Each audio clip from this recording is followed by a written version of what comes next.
Welcome to the Heaven Bound Sunday School class at the First General Baptist Church in Truman. We're going to continue a series of lessons about the prophets of the Old Testament. Today's lesson about Elijah.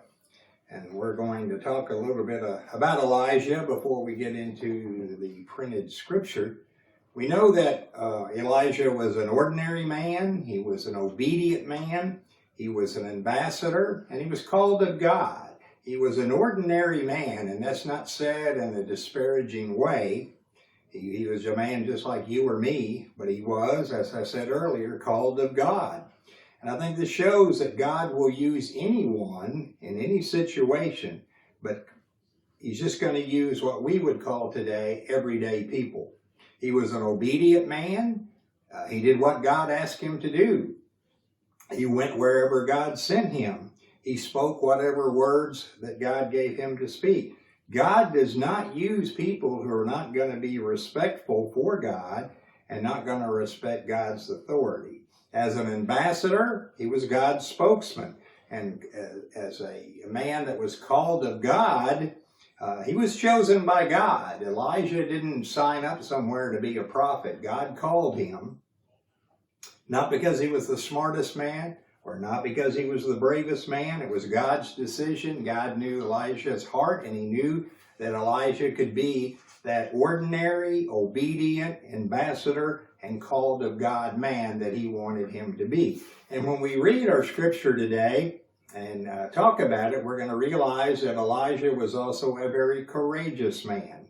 At that particular time, Israel was ruled by King Ahab. The country itself was in a period of economic prosperity, but spiritual poverty. Ahab had gone out and married a lady by the name of Jezebel. She worshiped Baal and other pagan idols. Scripture will tell us that she killed many prophets of God. She was an evil woman. And Ahab became a very evil king. And it was at this time that Elijah was called by God to go to Ahab and give him a message that Ahab wasn't going to want to hear. But Elijah, as we said before, he was an obedient man. He went to King Ahab, told him that the words of God, there would be no rain for several years. No rain until God said there would be rain. Ahab didn't like it. God had a plan.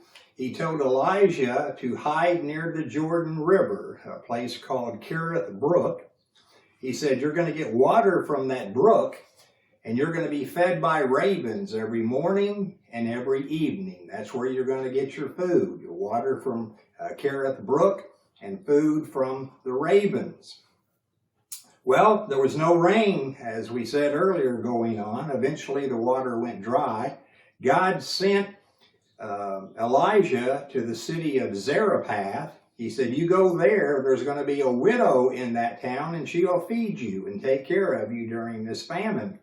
Well, when he arrived at Zarephath, he saw a woman gathering sticks for a fire, getting kindling. And Elijah told her, said, go bring me a cup of water and also bring me some bread. This widow woman said, I only have enough food for one meal. That's what I'm about to prepare, that one last meal. And then once we eat it, my son and I, we're going to die. Elijah said, don't be afraid, fear not.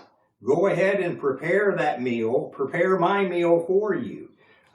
In chapter 17, verse 14, it says, for this is what the Lord, the God of Israel, says. There will always be flour and olive oil left in your containers until the time when the Lord sends rain and the crops grow again. This widow obeyed Elijah, and from that point forward, when it came time for meals, there was always enough flour, there was always enough olive oil for her to cook a meal for her son, and Elijah. Now eventually the son became sick, so sick that he died. The widow was very angry at Elijah and basically said, is this what you came here for, just for us to eat for a while? Then my son went ahead and died anyway. Elijah took the boy upstairs, laid him on a bed, began to pray to God. I think the scripture says he stretched out over the boy 3 times, prayed out to God. God heard that prayer, and the boy lived. Verse 24 out of chapter 17 of 1 Kings, it says, "Then the woman told Elijah, 'Now I know for sure that you are a man of God, and that the Lord truly speaks through you. Now 3 years had gone by, 3 years of drought, 3 years of famine, people dying, and very much a shortage of food in the area. And God spoke to Elijah. He said, "Go back to King Ahab and tell him that the drought will be over and that rain is coming."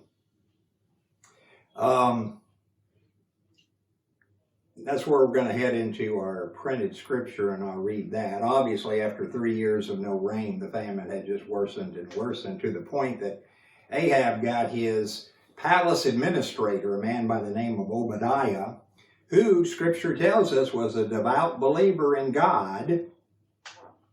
And they were going to go out and try to secure some grass for their livestock and some water and what have you. And that's where our scripture picks up in 1 Kings in the 18th chapter, and we'll read starting in verse 5. It says, "Ahab had said to Obadiah, 'Go through the land to all the springs and valleys. Maybe we can find some grass to keep the horses and mules alive, so we will not have to kill any of our animals.' So they divided the land they were to cover, Ahab going in one direction and Obadiah in another. As Obadiah was walking along, Elijah met him. Obadiah recognized him, bowed down to the ground, and said, 'Is it really you, my lord Elijah?' 'Yes,' he replied. 'Go tell your master Elijah is here.' 'What have I done wrong?' asked Obadiah, 'that you are handing your servant over to Ahab to be put to death? As surely as the Lord your God lives, there is not a nation or kingdom where my master has not sent someone to look for you. And whenever a nation or kingdom claimed you were not there, he made them swear they could not find you. But now you tell me to go to my master and say, Elijah is here?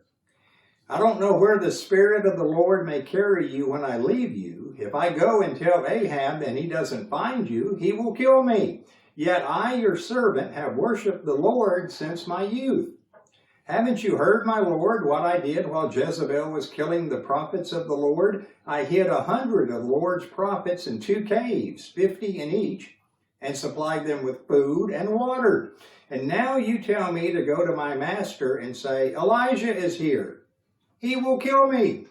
Elijah said, As the Lord Almighty lives, whom I serve, I will surely present myself to Ahab today. So Obadiah went to meet Ahab and told him, and Ahab went to meet Elijah.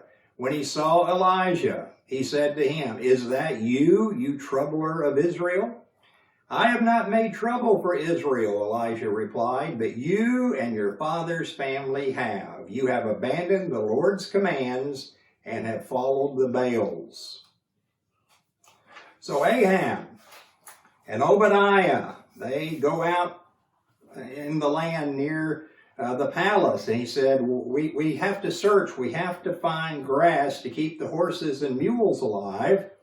You go that way, and I'll go this way, and we'll see what we can do. Now, I'm just going to mention, you can take it for what it's worth, he's concerned about his animals. There's no concern anywhere in the scripture about the people. He didn't seem to be worried about the people having trouble getting by, but he certainly wanted to take care of his animals. So Ahab goes one way, Obadiah goes another way, and they do the searching. And as Obadiah is on his way, as he goes along the trail, I suppose, he comes upon Elijah, recognizes him. It says he bowed down to the ground, showing his reverence, showing that his knowledge of Elijah and that he is a prophet. But he asks the question, is it really you, my Lord Elijah? Elijah, of course, answers in the affirmative. He says, go tell your master Elijah is here. Now again, you take this for what it's worth. Go tell your master. I think Elijah maybe could be taking a little poke at Obadiah. Obadiah calls himself a devout believer in God, but he worked real closely with Ahab, and Elijah refers to him as your master. Well, Obadiah, he sees the problem right off the bat. He says, this could be bad for me. I'm going to go talk to Ahab, and he's not going to like what I have to say. He said, well, why do I deserve this? Why did it happen this way? Why are you going to get me killed?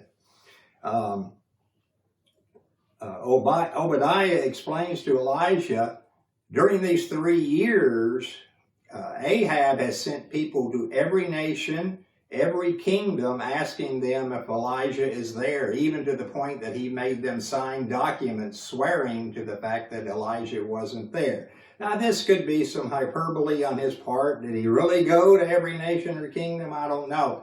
But I think the point is, they've been looking fervently for Elijah, and now Obadiah is saying, now you want me to go to Ahab and say, hey, here's Elijah? He's going to think we have some kind of relationship, and my life is in danger. And when I'm gone to tell Ahab this, how do I know God isn't going to send you somewhere else? And if that happens, if I come back with Ahab and you're not here, I'm for surely going to be killed. And to go along with saying that, I want you to know, as Obadiah is talking to Elijah, he's saying, look, I hid 100 of the Lord's prophets in caves, 50 in each cave. I supplied them food and water. That's when Jezebel was on her killing spree and she was killing all these prophets. I hid and saved 100 of them. And now, in verse 14, and now you tell me to go to my master and say, Elijah is here. He will kill me. But Elijah stands there, looks at him, and he says, as the Lord Almighty lives, whom I serve, I will surely present myself to Ahab today. In other words, you don't have to worry about me not being here. You go get Ahab, you bring him to me, I will be here. So Obadiah went and he got Ahab, brought him back, and as Ahab walks up to Elijah, he says, oh, it's you, the troubler of Israel. And Ahab, showing his disdain for prophets, his lack of respect for prophets, and basically accuses of Elijah of causing all the problems in his kingdom. And Elijah, with a quick response, he said, no, I'm not the one that's caused the problems here. Verse 18 tells us, Elijah's words, but you and your father's family have. You have abandoned the Lord's commands and have followed the Baals. You have turned away from the Lord. You have failed to keep his commandments. You and your family, you're the ones that caused the problems in your country today. I kind of want to wrap this up as we talked about all the different characteristics that Elijah had, and obviously the courageous part is the fact that he confronted Ahab and said what he said to him. I want to read what this one writer says. He says, what does it matter that a couple of thousand years ago a righteous prophet confronted a wicked king and rebuked a compromising middleman? I think we have to see that the same kinds of people are in our world today. I think we can identify with Elijah because he was a man of like passions or someone just like us. And around us, there are always those who are like Ahab, people who are more committed to their own comforts than to the needs of those around them, which leads to a couple of questions. And our writer says, do I use my position given to me by God for his glory, or is it just for my own enjoyment and pleasure? He goes on to write, we are to be in the world and not of the world.